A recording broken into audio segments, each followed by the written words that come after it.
Karena alasan sejarah tertentu, kalangan medis dari kedua belah pihak sering bertengkar. Dengan insiden aplikasi Dongbao Jian Korea Selatan untuk warisan, perjuangan ini telah mencapai puncaknya. Namun, betapapun sengitnya persaingan, kedua belah pihak hanya berbicara. Tapi kali ini, kedua belah pihak yang melakukannya dengan pedang dan senjata sungguhan. Sikap masyarakat Korea dalam hal ini sangat tidak bersahabat. Mereka percaya bahwa Han Yin adalah generasi baru dokter jenius di Korea Selatan, orang tua yang benar-benar dihormati, dan keberadaannya seperti dewa. Dan pahlawan seperti itu benar-benar menerima tantangan seorang anak sombong dari Tiongkok. Mereka merasa tidak berharga bagi Han Yin. Mereka berpikir bahwa Li Dong menggunakan metode radikal untuk menipu Han Yin. Selain itu, ada banyak orang tampan di Korea Selatan yang menelepon Han Yin dan berkata, "Tuan Han, karakter seperti apa Anda? Seperti apa karakter mereka? Mengapa Anda ingin akrab dengan seorang anak?" Beberapa orang membujuk selama mereka melihat Han Zailin, di Tuan Muda Lin, kembali dan bujuk leluhur lama kita, jangan biarkan dia bersaing dengan seorang anak, biarkan orang menyentuhnya dan meminjam ketenarannya, tetapi tidak peduli bagaimana orang lain membujuk mereka, Han Zailin dan Han Yin, keduanya kakek nenek dan kakek nenek, tampaknya bertekad, dan mereka harus melawan pria bernama Li Dong.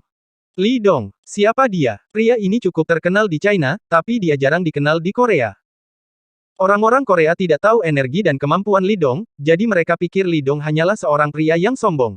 Kemudian, sebuah artikel memecahkan kebingungan bagi orang-orang Korea. Judul artikel ini sederhana, Han Yin vs Li Dong, menurut Anda siapa yang bisa menang?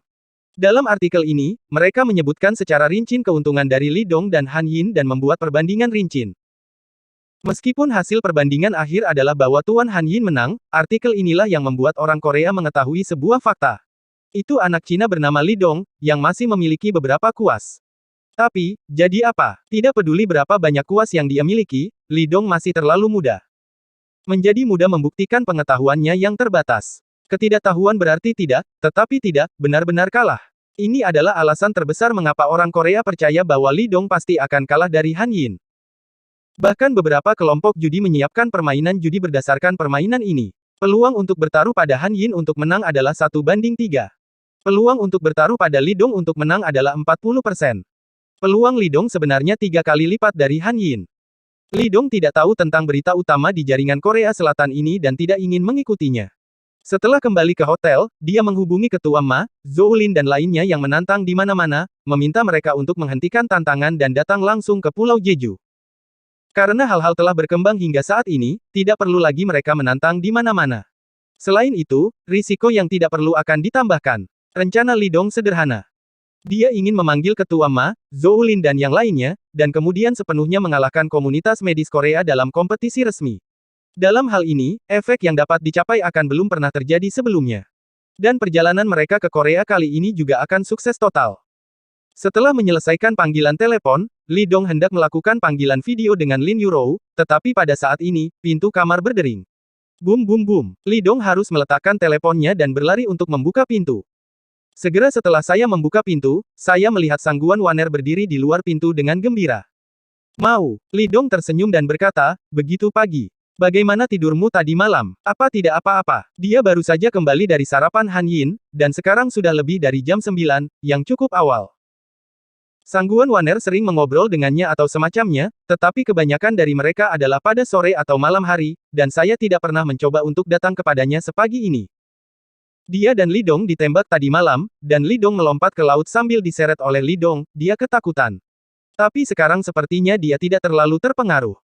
Aku tidak bisa datang kepadamu sejak lama. Sang Guan Waner cemberut dan berjalan langsung ke kamar tanpa menunggu Li Dong menyambutnya.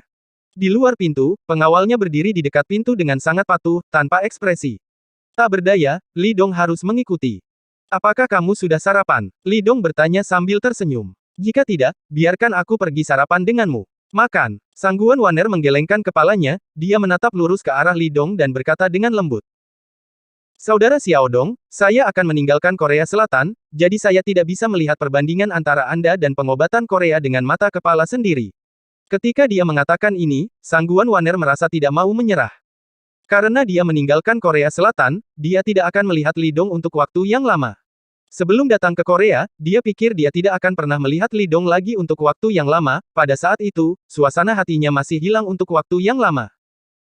Tapi setelah itu, dia tidak menyangka akan bertemu Li Dong di Korea, yang membuat suasana hatinya melonjak ke awan, dan dia sangat bahagia.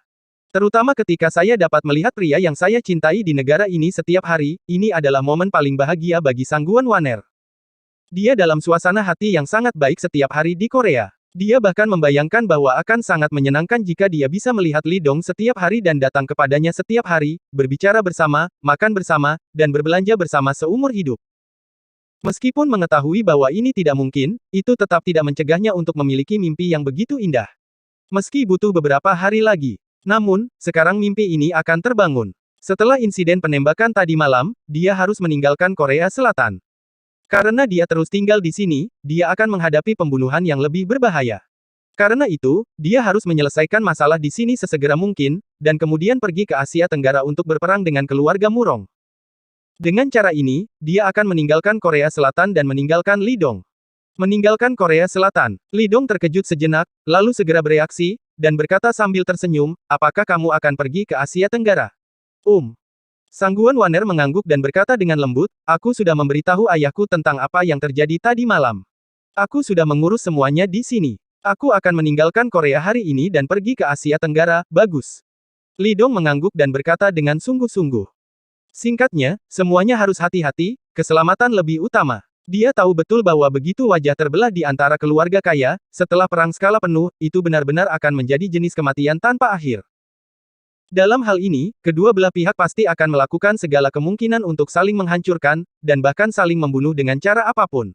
Li Dong tidak bisa membantu banyak, jadi dia hanya bisa mengatakannya.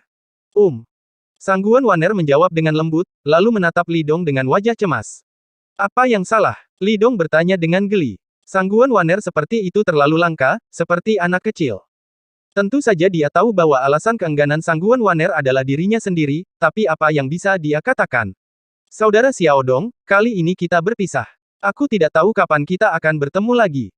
Sangguan Waner berbisik, bolehkah aku memelukmu? Ketika dia mengatakan ini, wajahnya yang cantik menunjukkan rona merah yang langka. Tidak peduli seberapa kuat dia, apakah dia seorang dewi bisnis Asia atau bukan, dia hanyalah seorang wanita, seorang gadis besar yang belum keluar dari kabinet. Menghadapi pria yang dicintainya, dia secara alami malu ketika dia mengucapkan kata-kata seperti itu. Li Dong terkejut untuk beberapa saat, dia tidak menyangka bahwa Sangguan Waner benar-benar akan membuat permintaan seperti itu. Dia ragu-ragu sejenak. Jika dia adalah Li Dong yang sama, dia tidak akan menolak permintaan ini. Tapi sekarang dia sudah menikah, Lin Yurou adalah wanita yang paling dia cintai. Antara dia dan Sangguan Waner, seharusnya tidak ada hasil dalam hidup ini. Berbicara secara logis, dia harus menolak permintaan ini dan membiarkan Sangguan Waner memahami kebenarannya. Tepat ketika dia ragu-ragu, Sangguan Waner tidak menunggu Li Dong setuju dan langsung memeluknya. Menjangkau dan memeluk pinggangnya erat-erat, dan menempelkan wajahnya ke dada Li Dong.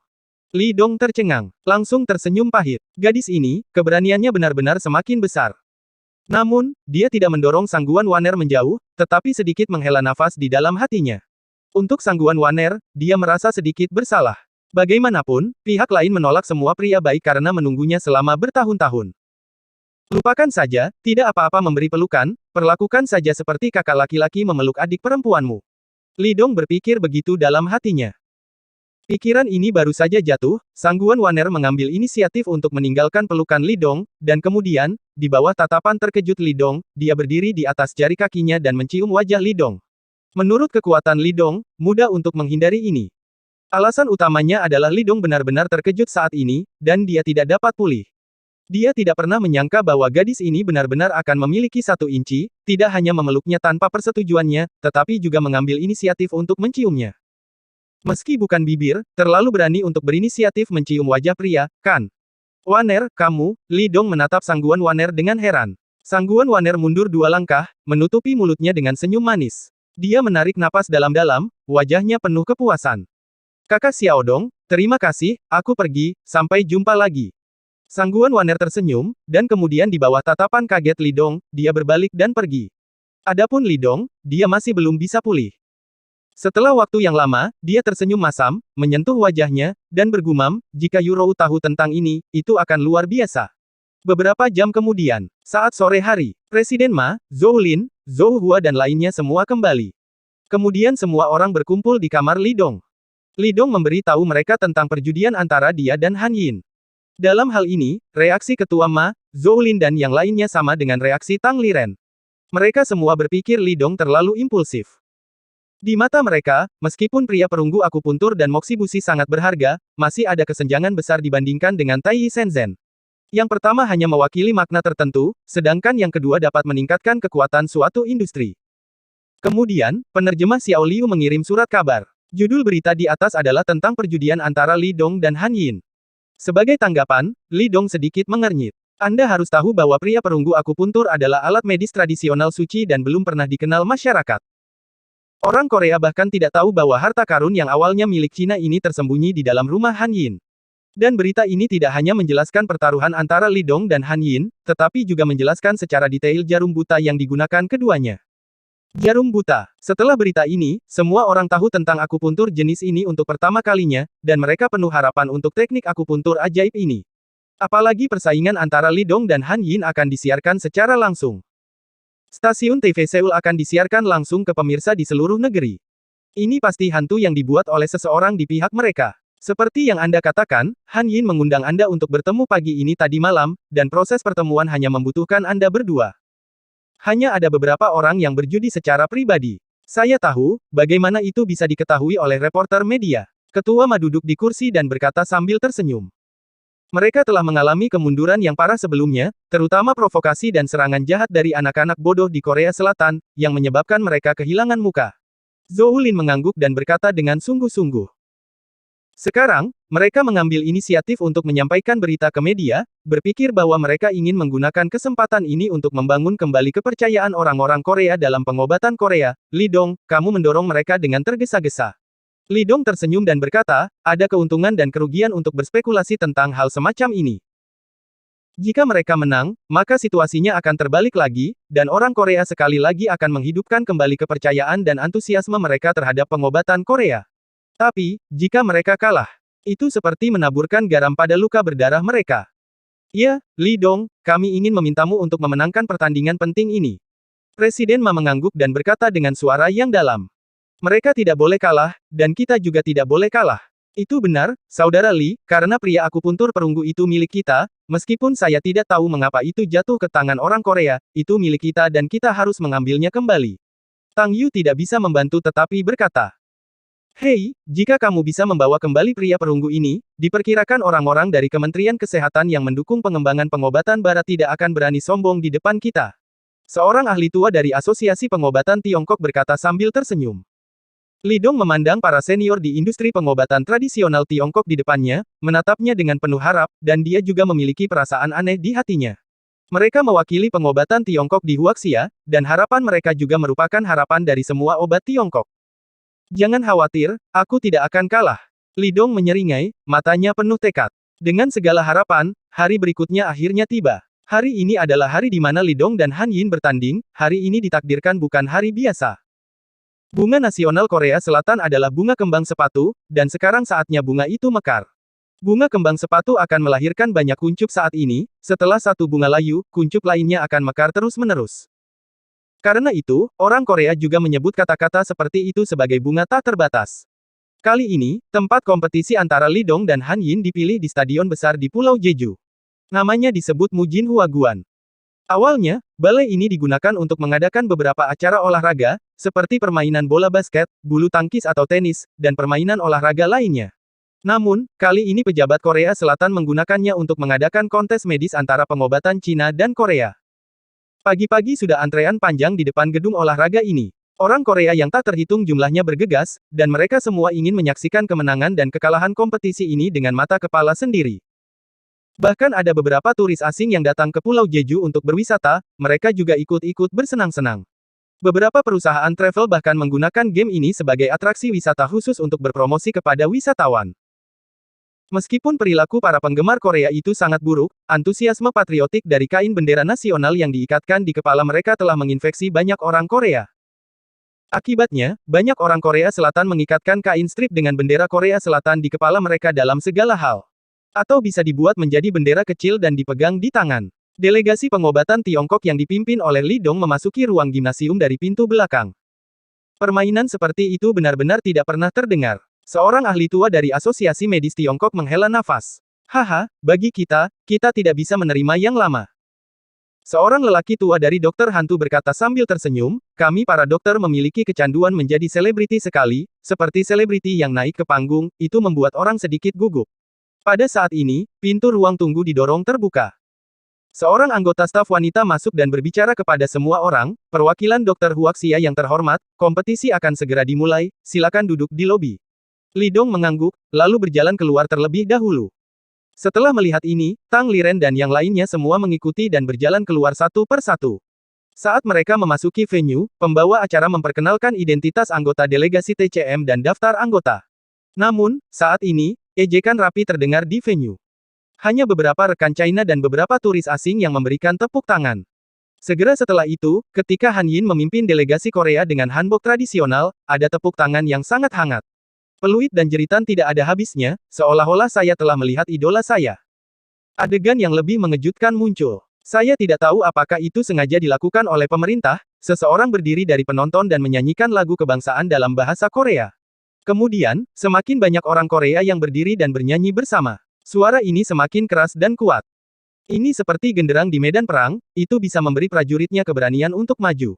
Pada pandangan pertama, hampir semua orang dengan strip kain di kepala mereka dan bendera Korea Selatan tercetak di atasnya. Di telinga saya, ada gelombang lagu kebangsaan Korea yang bernyanyi dengan keras, pertandingan tandang seperti itu benar-benar akan membawa tekanan besar bagi orang-orang. Baru setelah lagu kebangsaan berakhir, Han Yin melangkah ke tengah venue dan membungkuk dalam-dalam kepada semua orang. Aksinya langsung menuai gelombang teriakan dan tepuk tangan. Di hati masyarakat Korea, Han Yin adalah seorang dokter jenius yang masih hidup dengan status yang luar biasa. Melihat adegan ini, Li Dong tidak sedih atau marah, hanya menghormati lawannya. Setiap orang yang bersedia berkontribusi untuk negara dan rakyat patut dihormati. Selanjutnya, para anggota delegasi dari kedua belah pihak duduk, dan kemudian Menteri Yo dari Kementerian Kesehatan Korea Selatan memberikan pidato. Kemudian, Ketua Choi dari Asosiasi Pengobatan Korea memberikan pidato. Untungnya, mereka tidak berbicara untuk waktu yang lama, dan isinya sederhana dan jelas, yang membuat orang merasa senang. China dan Korea Selatan adalah negara persahabatan. Kali ini, berdasarkan prinsip persahabatan terlebih dahulu dan bersama-sama membahas prinsip perbaikan, kalangan medis tradisional kedua negara bersama-sama menyelenggarakan kompetisi medis ini. Saya harap semua orang dapat menunjukkan kekuatan mereka dan mencapai hasil yang baik. Sekarang, saya memiliki Tuan Han Yin yang kami hormati untuk memberikan pidato. Setelah berbicara, Han Yin berdiri dari cedera kursinya.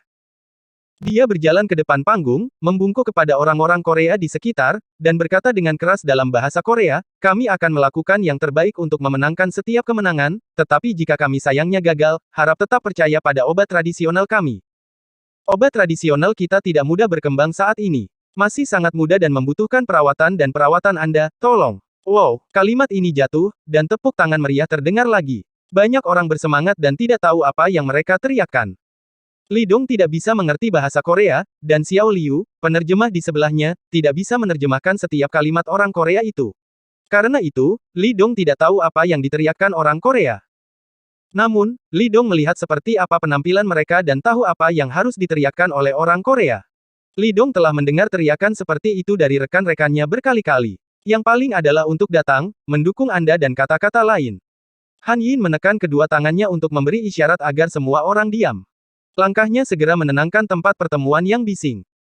Han Yin melihat ke lokasi Li Dong dan berkata dengan keras, sebelumnya, saya menerima tantangan dari seorang dokter muda dari China, dan tes pertama hari ini adalah ujian di antara kami. Meskipun Dr. Huaxia masih sangat muda, dia adalah dokter paling berbakat yang pernah saya lihat. Saya menerima tantangannya dan saya akan melakukan yang terbaik. Tolong doakan saya dan Republik Korea. Setelah berbicara, ia mengundang perwakilan Korea Selatan untuk berbicara. Li Dong tidak naik panggung, jadi dia mengundang Tang Liren untuk berbicara. Ini tidak lebih dari pembicaraan besar seperti persahabatan pertama dan permainan kedua. Akhirnya, prosedur untuk upacara pembukaan selesai. Kompetisi ini akhirnya akan segera dimulai. Han Yin berjalan ke tengah venue, di mana ada benda besar yang ditutupi oleh sutra emas. Han Yin berjalan ke samping dan diam. Sutra emas diturunkan dari kakeknya, dan patung perunggu di dalamnya telah bersamanya selama beberapa dekade. Bayi pusaka keluarga Han mereka secara resmi diangkut ke sini hari ini, telah menjadi penyangga demi wajah Korea dan masa depan pengobatan Korea. Hari ini, saatnya untuk memutuskan milik pria perunggu ini sekali lagi. Teman lama, harap, kali ini aku tidak akan mengucapkan selamat tinggal padamu. Han Yin dengan lembut membelai sutra itu, lalu dia mengulurkan tangan dan menjepit sudut sutra dan menarik seluruh bagian sutra. Tiba-tiba, pria perunggu dalam akupuntur dan moksi busi, yang telah menghilang selama ratusan tahun, akhirnya muncul kembali di negara asing. Orang-orang Korea di tempat kejadian hanya melihat sosok perunggu itu dengan penuh minat, membuat berbagai suara kekaguman seolah-olah mereka sedang mengagumi sebuah karya seni. Namun, untuk orang-orang Huaxia yang hadir, mereka menatap pria perunggu itu, dan tidak bisa menahan diri untuk mengepalkan tinju mereka. Ini, tapi pria perunggu akupuntur. Itu awalnya harta nasional Cina. Itu pria perunggu akupuntur dan moksi busi, pria perunggu akupuntur dan moksi busi yang telah menghilang selama ratusan tahun. Indah, sangat indah, harta nasional negara kita, perampok yang bermaksud jahat ini seharusnya tinggal di museum negara kita, ayo Lidong, menangkan kembali, namun, suara mereka tidak bisa membuat gelombang di tempat tersebut. Tidak mungkin, mereka semua berbicara Huaxia, dan orang Korea yang hadir tidak dapat memahaminya. Tuan rumah yang cantik juga tidak mengerti. Dia melirik beberapa orang Tionghoa yang berteriak di tempat itu, dan melengkungkan bibirnya. Segera setelah itu, tuan rumah melihat posisi delegasi TCM dan berkata dengan keras, "Sekarang, tolong undang Tuan Lidong dari China untuk bermain." Setelah kata-kata itu jatuh, anggota delegasi pengobatan Tiongkok, serta mata semua orang yang hadir, jatuh padanya. Lidong mengangguk pada Tang Liren dan yang lainnya, dan kemudian berjalan menuju pusat venue. Dia tinggi dan lurus, dengan senyum di sudut mulutnya, tampan, dan terlihat sangat energik. Segera, Lidong datang ke Han Yin. Dia dan Han Yin membungkuk satu sama lain, dan kemudian menunggu dimulainya kompetisi secara resmi. Aturan kompetisinya jelas bagi kalian berdua, kan? Tuan rumah bertanya, jernih. Lidong dan Han Yin menjawab bersamaan. Soalnya aturan lombanya dibuat oleh mereka berdua, kok bisa nggak jelas ya? Bagus sekali, tapi saya masih ingin menjelaskan lagi kepada penonton langsung kami dan penonton di depan TV. Tuan rumah tersenyum dan mengangguk, lalu menghadap hadirin, ada total 354 titik akupuntur pada pria perunggu akupuntur dan moksi busi ini. Dengan kata lain, ada 354 lubang kecil di tubuhnya. Setiap lubang kecil ditusuk dengan jarum perak. Selama gayanya moderat dan sudutnya akurat, merkuri akan mengalir keluar. Dalam waktu yang ditentukan, pihak yang bisa membiarkan merkuri mengalir keluar dari lubang paling kecil menang. Tentu saja, saat melakukan akupuntur, kedua pemain harus menutupi mata mereka dengan kain hitam. Ini disebut jarum buta. Ini adalah teknik akupuntur yang sangat canggih. Sekarang, semua orang mengerti aturannya. Jika kamu mengerti, maka kompetisi ini akan resmi dimulai. Tuan rumah memandang Lidong dan Han Yin dan berkata sambil tersenyum, "Sekarang, tolong tutup mata kedua pemain itu." Ketika kata-kata itu jatuh, seorang pelayan dengan nampan segera muncul. Dua potong kain hitam diletakkan di piring di tangannya, menunggu Lidong dan Han Yin memilih sendiri. "Tolong para tamu." Han Yin mengangkat tangannya. Hal ini untuk mencegah orang lain melakukan trik pada kain hitam. Lidong juga diterima. Dia mengambil sepotong secara acak, menyerahkannya kepada staf yang berdiri di belakangnya, dan meminta staf untuk menutup matanya. Anggota staf lain juga menutup mata Han Yin. Kemudian, staf melangkah ke samping. Lidong dan Han Yin berdiri di sana tak bergerak. Seluruh penonton juga menjadi tenang, dan semua orang memandang mereka dengan tenang. Keduanya seperti pembangkit tenaga listrik tak tertandingi yang akan memasuki perjuangan hidup dan mati. Tampaknya sangat aneh. Meskipun mata Lidong tertutup, itu tidak berpengaruh padanya. Dia bahkan dapat merasakan bahwa segala sesuatu di sekitarnya sangat jelas, dia bahkan dapat melihat penonton dan pembawa acara di sekitarnya. Dia juga bisa melihat Han Yin di sisi yang berlawanan, dan sosok perunggu akupuntur dan moksi busi. Jangan lupa, Lidong bukan hanya seorang dokter, dia juga seorang pejuang sejati yang tiada taranya. Aku harus memenangkan pertempuran ini. Lidong diam-diam berkata dalam hatinya.